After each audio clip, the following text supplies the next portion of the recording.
जी हिन वक्त मां मौजूद आहियां कराची प्रेस क्लब में, जिथे ही जेको नौजवान आहे उहो प्रिया कुमारी समेत जेके ॿिए सिंध मां जेके नारियूं जेके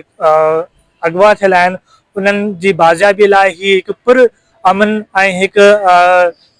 निरालो एहतजाज करे रहियो आहे, जेको कराची खां सखर ऐं ॿीहर जेको आहे सो सखर खां कराची तरफ़ साइकिल ते सफ़र करे आयो आहे। अचो त हिन नौजवान सां ॻाल्हायूं त ही छा चवणु आहे। जी छा चवंदो ही जेको लॉन्ग मार्च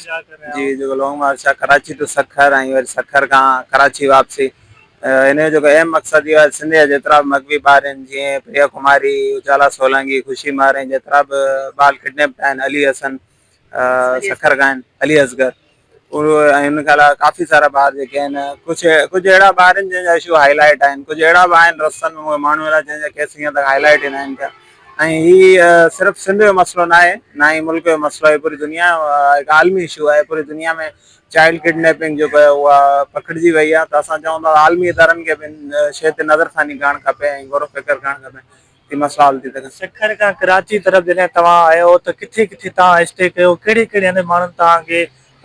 ख़िदमत कई तव्हांजी?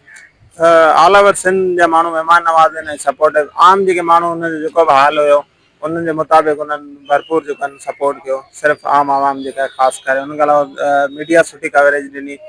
ऐं थोरो घणो जीअं कुझु तंज़ीमूं हूंदियूं आहिनि सिंध जो क़ौमी, उन्हनि मां कुझु तंज़ीमनि में सपोर्ट कयो। मां इहो ई चवंदसि त प्रिया एक्शन कमेटी जेका आहे सा 4 सालनि खां जेका महिनत करे रही आहे, जाखोड़ पंहिंजे ईंदड़ वक़्त लाइ करे रही आहे ऐं नवीद भण जेको आहे सो असांजो ईंदड़ वक़्तु आहे ऐं इहो बि हिकिड़ो प्रूफ आहे त असांजो ईंदड़ वक़्तु छा नथो थी सघे जंहिंखे बचाइण लाइ निकितल आहियूं। प्रिया कुमारी सूदो जेके 28 ॿार असांजे कैंप ते रिकॉर्ड थिया उन्हनि खे बि आज़ादु कराईंदासीं ऐं उन खां पोइ हींअर थोरी देरि में प्रेस कॉन्फ्रेंस कंदासीं तव्हांखे नई हिकमत अमली जी बि ख़बर पइजी वेंदी। लॉयर सां गॾु तव्हां हिकिड़ो प्रोटेस्ट कयो हुयो कराची प्रेस क्लब जे ॿाहिरि, त हुन लॉयर्स बि KBA कराची ॿार ऐं ॿियनि जेके वकील अॻवान उन्हनि 10 ॾींहंनि जो अल्टीमेट ॾिनो हुयो, उन्हनि खे बि 10 ॾींहं थी विया आहिनि, त छा 10 ॾींहंनि में ॾिसो हुननि कुझु बि कोन कयो, माना हुकूमत जे कन ते जूं बि न चुरी। इन करे ई असांखे अॼु प्रेस कॉन्फ्रेंस करणी पई वकीलनि जी सलाह सां गॾु। असां उन्हनि खे ॿुधायोसीं, उन्हनि बि असांखे इहा सलाह ॾिनी त बिल्कुलु तव्हां पंहिंजी हिकमत अमली अॻियां रखो। उनमें सभई सॼी सिंध असां सां गॾु आहे, उनमें वकील आहिनि, सॼी सिविल सोसाइटी